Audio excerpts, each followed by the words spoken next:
Hello, everyone, and welcome to Module 11, which is on family, kinship, and marriage.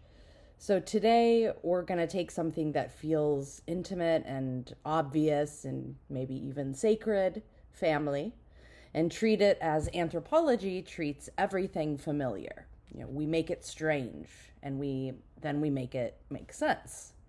So, in many societies, people assume that family is just biology, or that marriage is just love, or that kinship is just who you're related to. But the chapter I asked you to read for this module pushes us to see that family and kinship and marriage are institutions. They're social systems that are made and maintained through culture as well as through law and economy as well as religion, and of course, everyday practice. So let's dive in. So here's our big idea: relatedness is not only born, it is actually made. So, yes, biology matters in human reproduction, but the social meaning of reproduction is culturally organized. Who counts as a parent? Who has responsibility for a child? Who inherits money? Who is expected to care for elders? Who's allowed to marry whom, and what does marriage actually do? These are social questions, not just biological facts. And one more provocation before we start: when you study kinship, you're studying the architecture of social life, right? So kinship structures don't just reflect society, they often produce hierarchy as well as obligation. They shape labor, they shape property, caregiving, gender roles, and even what counts as a legitimate life. So today we'll move through the major kinship tools. We'll talk about status and role, descent, kinship terminology, marriage rules, and exchange systems like dowry and bride wealth, as well as residence patterns. And we'll keep asking, what problem is this arrangement solving? Who benefits? Who is burdened? And what does it teach people to value? So, why does anthropology even care so much about family to begin with? Well, that's because families are not just private life, families are social infrastructure. Families organize childcare and elder care. They provide emotional support and they're sources of daily labor. They also organize property: who can claim land, who has wealth, as well as, names and titles and rights. And families organize belonging: who is inside your circle of obligation and who is not. Kinship also shapes life chances. It affects where you live, how you survive, who helps you when you're vulnerable, and what kind of futures seem possible. In many places, kinship determines access to housing and education and safety nets far more than the state does. In the US, we often act like the state provides the primary safety net. But in practice, many people still rely on kin networks to survive rent increases and medical bills and childcare costs and unstable work. So anthropology's distinctive move is to treat family as something that's built and organized, not as something that's inevitable. It asks, how is relatedness produced and organized and recognized? Sometimes that recognition comes through law.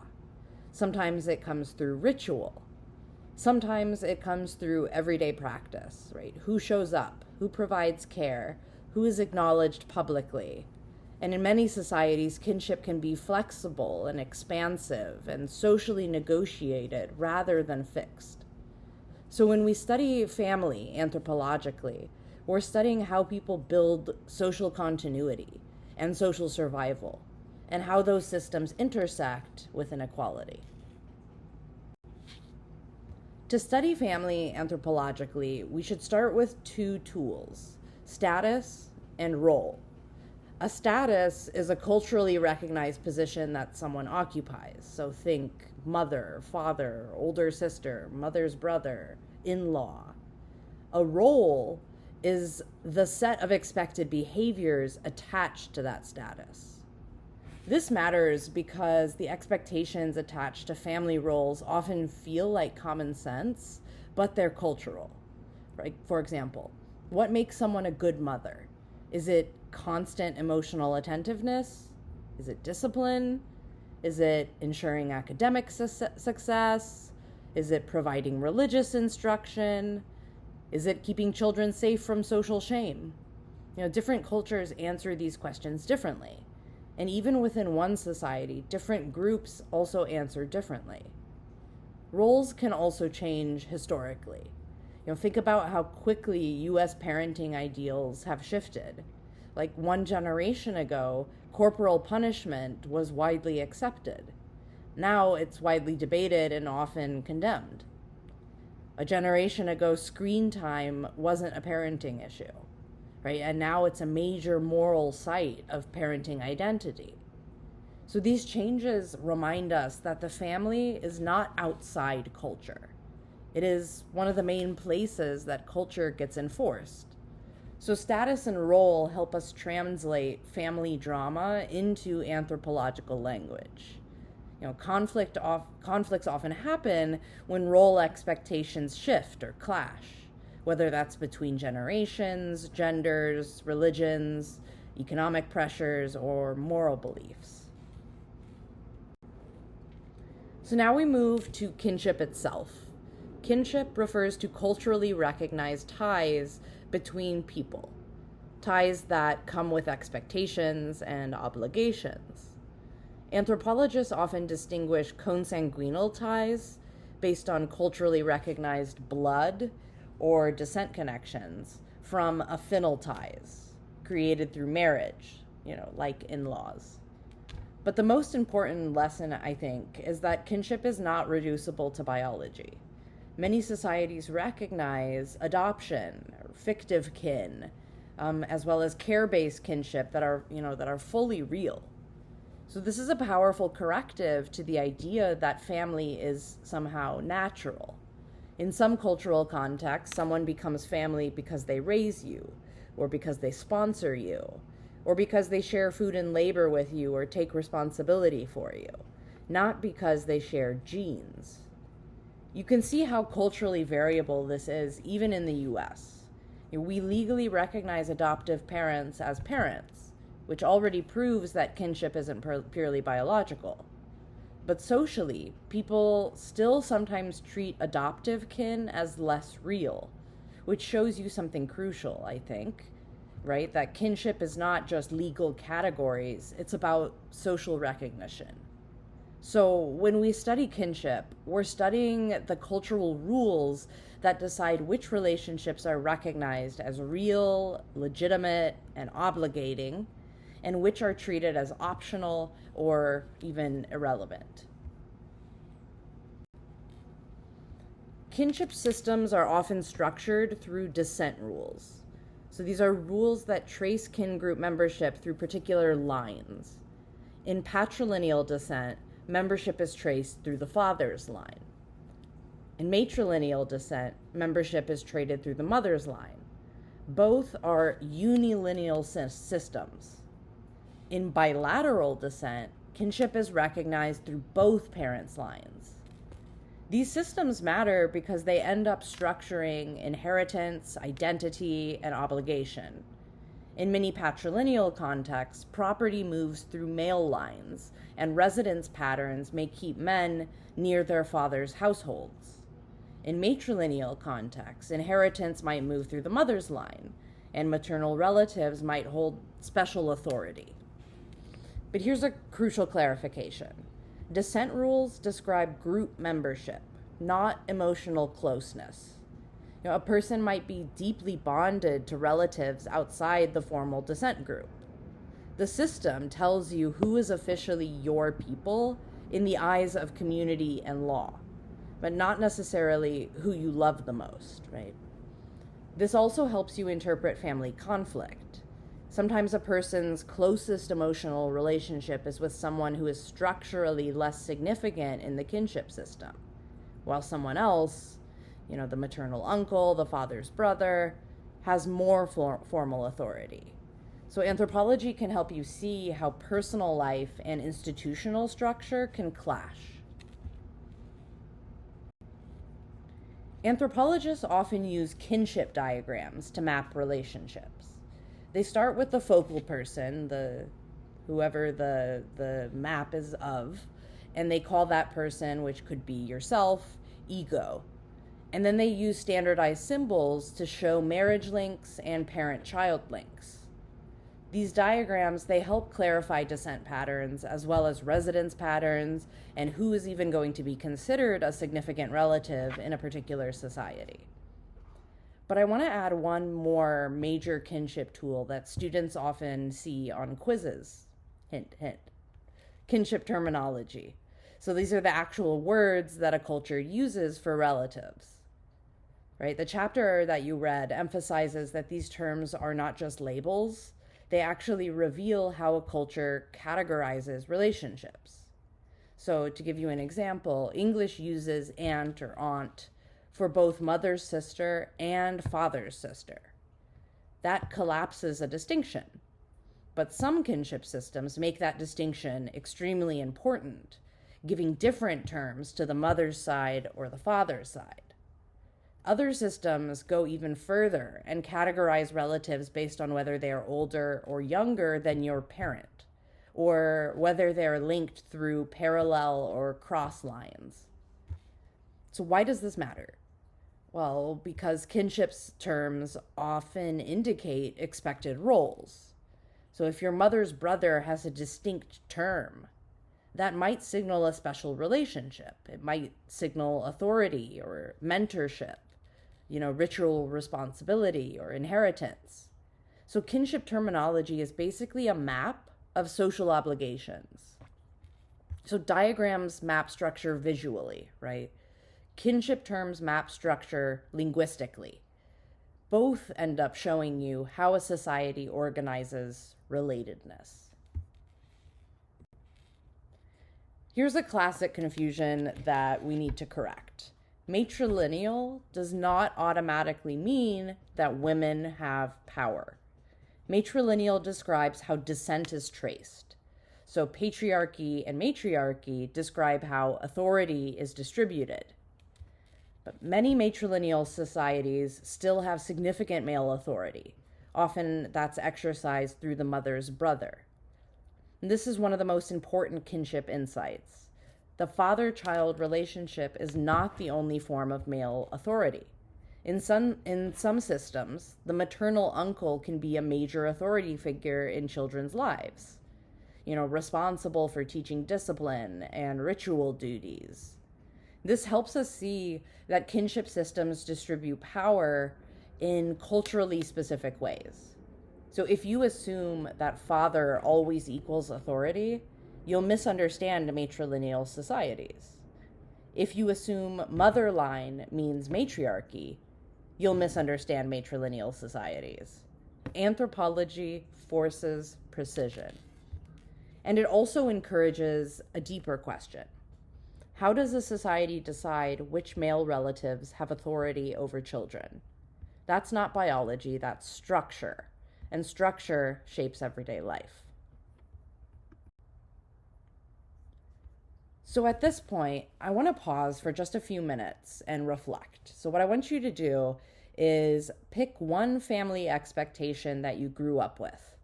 Something that felt like, well, this is just how life works, right? It could be who does childcare, or what marriage should look like, where adult children should live, what counts as respect, what obligations you have to your parents, or what gender roles should be.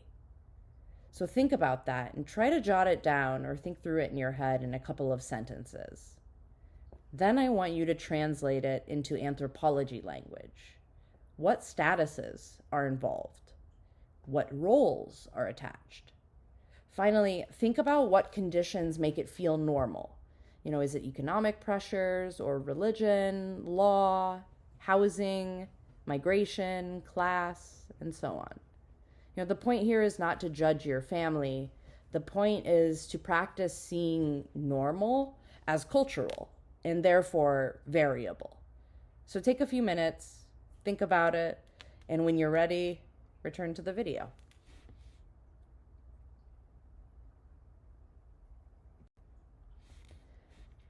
Okay, now that you've reflected a bit, hopefully, let's shift from kinship systems to household forms. So, what kind of family units live together, share labor, and share resources? The nuclear family is the household form you're probably most familiar with. It means parents and their dependent children. The chapter you read also notes that nuclear families can be conjugal or non conjugal, so including single parent households. But anthropology reminds us that nuclear families are not the universal default. In many societies, nuclear households are way less common than extended forms. So, which brings me to the second household form, which is extended families that typically include 3 or more generations. Then you have STEM families, which involves parents living with one married child, often tied to inheritance strategies or elder care. And this is common in contexts where land or property is meant to remain intact rather than being split among children.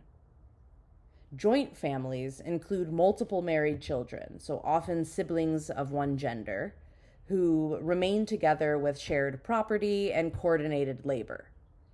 Joint families can be really efficient for agricultural labor and, for shared childcare as well. They can also be sites of conflict because hierarchy often emerges within them, right? You have older versus younger, or in-laws that are negotiating authority, or gendered divisions of labor. Then we have blended families and step families, which emerge through remarriage and changing relationship patterns. Anthropology takes these seriously rather than treating them as modern deviations. And we take them seriously because they reveal how people creatively reconfigure kinship under changing economic and emotional conditions. So the key takeaway here is that household form is not simply culture in the abstract. It is a direct and concrete response to labor needs, housing constraints, inheritance rules, migration, and social expectations. Family form is essentially a practical solution with cultural meaning. Marriage rules often feel like, romance and personal preference, but anthropologists treat them as boundary making systems. So, thinking about who you can marry, I'll throw out a few key terms at you. First is endogamy, which means marrying within a group. So whether that group is religious or class-based or an ethnic group or a community. Endogamy preserves group identity as well as property and values. Then you have exogamy, which means marrying outside a group, often outside one's own kin group. So this can help create alliances. It can prevent overly concentrated power in one lineage, and it can be really helpful for expanding social networks. Now, I want to also add a central kinship concept that often appears on quizzes and exams and such things, which is the incest taboo. Nearly all societies have some form of incest prohibition, but the definition of incest varies really widely.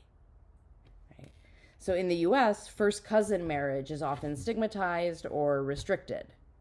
In other contexts, cousin marriage may be preferred because it helps consolidate wealth and trust within known networks.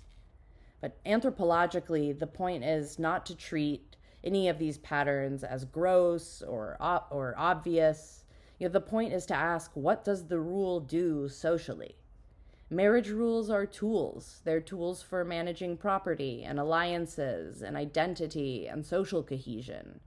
They're deeply cultural, even when people experience them as deeply personal. Arranged marriage is one of the most stereotyped topics in US popular culture. right? It's often treated as the opposite of love and freedom and consent. Anthropology, though, asks us to slow down and treat arranged marriage as a wide spectrum of practices. So, in many contexts, arranged marriage is about families managing risk, right? They're managing things like economic stability and the compatibility of values, the protection of group boundaries, long-term support systems. It's also about recognizing that marriage links families, not just individuals. That's especially true in societies where households share labor, property, or multi-generational care responsibilities. The chapter you read notes modified arranged marriages where potential spouses meet and talk and have some say, sometimes significant say, before agreeing. In many contemporary contexts, love marriages and arranged marriages coexist, and families adapt, right? Sometimes love matches are accepted if they still align with the key expectations of that community. So here's the provocative point. Even love marriages operate inside cultural constraints. People don't fall in love randomly across all possible humans, right? They fall in love culturally, in culturally patterned ways, often with, someone with a similar class position or similar education level or similar racial or religious group. So the real anthropological question is not arranged versus love. It's how are intimacy, choice, and obligation organized in different systems, and what kinds of agency are possible within each. Now we turn to plural marriage and forms of marriage that respond to crisis. Polygamy, for example, is multiple spouses. Polygyny is one man with multiple wives. So replace the M in polygamy with an N and you get polygyny, which is more common globally. Anthropologically, polygyny often appears in contexts where wealth differences allow some men to support multiple households, or where labor needs and reproductive strategies make it advantageous. But it also often intersects with gender inequality and hierarchy. Polyandry, one woman with multiple husbands, is much rarer, but it's anthropologically really fascinating. One classic example is fraternal polyandry in parts of the Himalayas, where brothers share one wife. The logic is often about land. It's about preventing farmland from being divided into tiny parcels that can't support a family. So polyandry can be a strategy for keeping property intact across generations. This chapter that you read also introduces sororate and levirate marriage. These are arrangements that occur after a spouse dies. So sororate is when a widower marries his deceased wife's sister. Levirate is when a widow marries her deceased husband's brother. These practices, similar to polyandry, are often about continuity. Right? They're ways of maintaining alliances between families, ensuring children are going to remain supported, and keeping property within a network, as well as preventing social rupture after death. Again, anthropology's move is to ask, what problem is being solved? Well, here, it's death creates instability, economic, emotional, social. These marriage patterns are attempts to manage that instability within a cultural system of obligation. So now we're hitting one of the most important concepts in the chapter, which is marriage exchange systems. The first that you might be familiar with is a dowry. A dowry is wealth that's transferred from the bride's family to the bride or the groom's family. So in some contexts, dowry historically functioned as a woman's share of family property, something that could provide security, especially if she became widowed. It could include things like household goods, as well as livestock, money, linens, jewelry. But the chapter also notes that dowry can become a site of coercion and violence when it becomes a demanded payment to the groom's family. In those contexts, marriage exchange isn't just a tradition, it becomes a mechanism of gendered exploitation. So we never treat dowry as a single thing, right? We analyze how it works in a specific context, who controls it, who benefits, and what happens if expectations aren't met. Bride wealth is another form of marriage as exchange, and it is wealth transferred from the groom's family to the bride's family. So this is often discussed as recognition that the bride's family is losing a member, whose labor and whose reproductive capacity matter to household survival. Bride wealth is common in some pastoralist contexts where livestock function as a store of value. But here's the key analytic point. These exchanges are not just payments for a person.